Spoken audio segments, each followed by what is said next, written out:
fans, welcome to the Muscle Car Modeler. My name is Raul, and this week I'm going to show you my completed build of my '87 Buick GNX.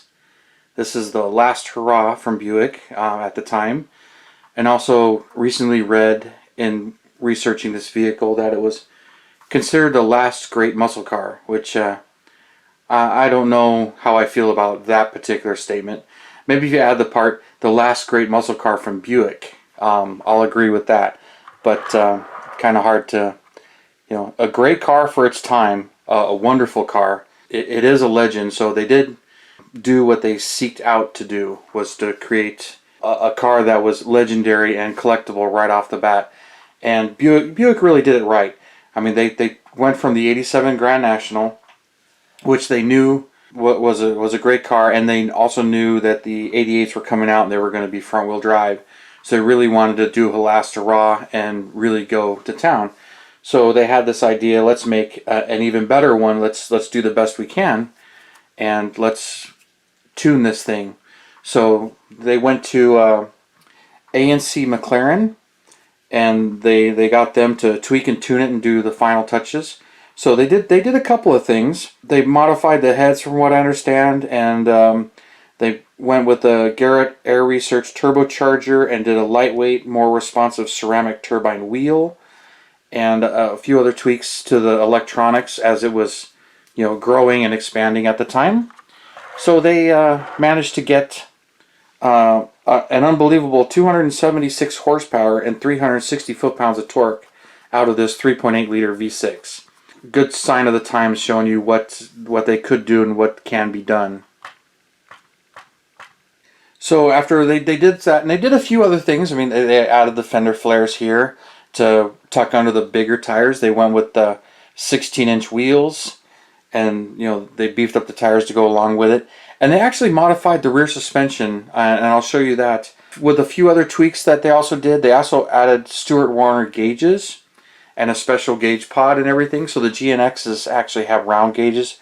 You can kind of see it right there. But and the kit does have all of that. And once they fine-tuned and they got where they wanted to go with the car, and they were extremely pleased, and they were beating the Corvette, which this was the fastest car in 1987. And there's a couple of articles to back that up. But they had a good time with it. Oh, the tire size in the front, they were 245/50 VR16s and 255/50 VR16s. So they were also a staggered size, which was kind of unusual for the time. Getting a little bit more involved there.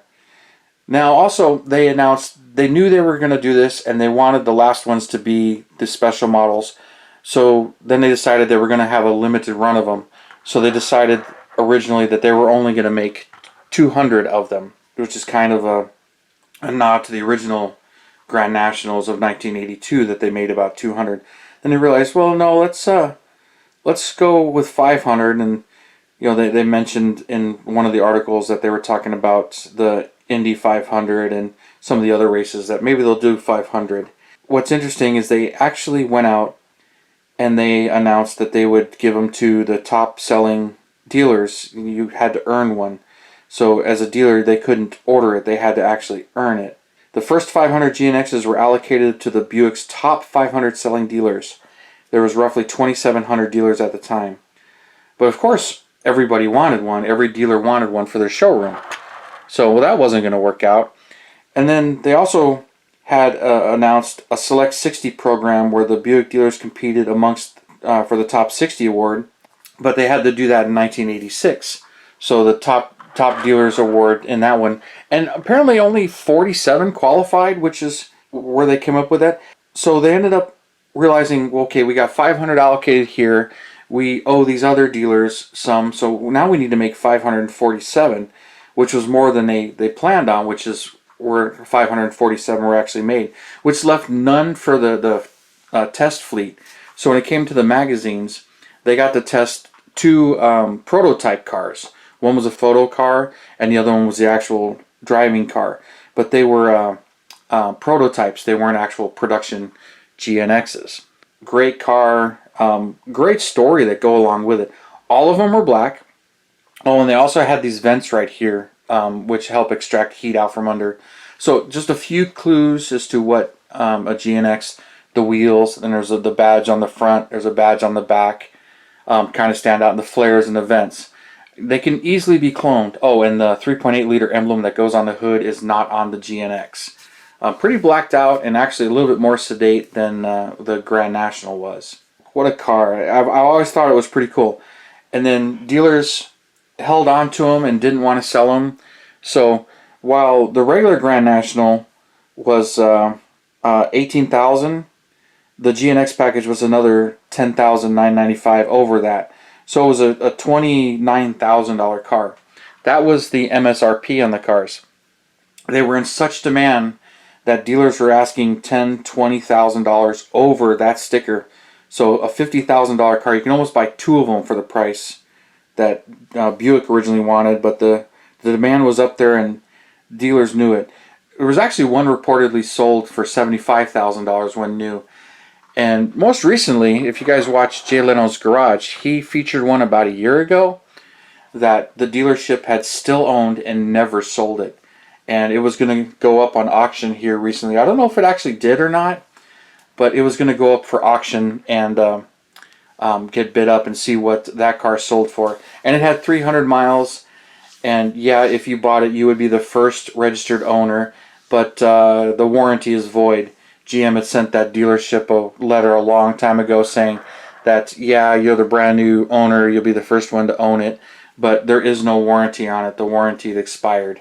That's why nowadays you hear, 5 years, 50,000 miles, bumper to bumper, but, it's a warranty start date, but there's a limit to when that date can be. So I don't know how long it took before Buick to actually do that to that dealer.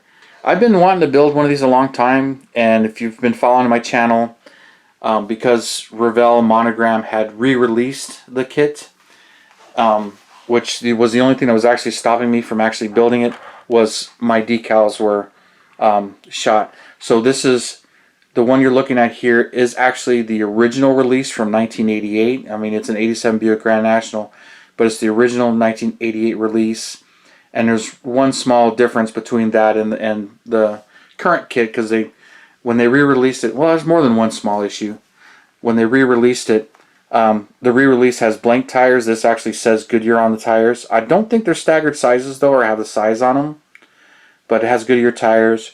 The Regal had 15-inch wheels, and then this one also had plug wires and heater hoses in the kit. So I decided to actually do those. So here's how it came out. So let's get the hood off. So there you can see the faithful engine. And I used all the decals from the new kit. It has a much more expansive decal sheet. So I used all the decals there, and it's also got them under the hood. Let's turn that this way. My decals wouldn't stick, and I probably could have saved them, but they just weren't as good as these are. So I got all of the underhood details done. I put the plug wires and the heater hoses in there, and it's looking really good. And then the headrest decals in there, you can see those. And if you can see the cluster right there, there's the round gauges in there. Well, that's all paint though, not a decal. And then bare metal foil behind the taillight lenses and backup lights. And you can see the semi-gloss highlights on the black trim along with the regular. And then the underside. Now I did a little bit of tweaking to this. So the underside is pretty much stock except for the rear suspension. The GNX did have a special aluminum cover that said GNX in it. The model kit doesn't have that, but it does have this torque rod right here. It includes that, and it also has the panhard bar right there. So those are included in the kit, and I tried to keep them, but I did scratch build that GNX aluminum cover, and I like it. I wanted it on there. I wanted a really good one, and it came out exactly how I wanted it.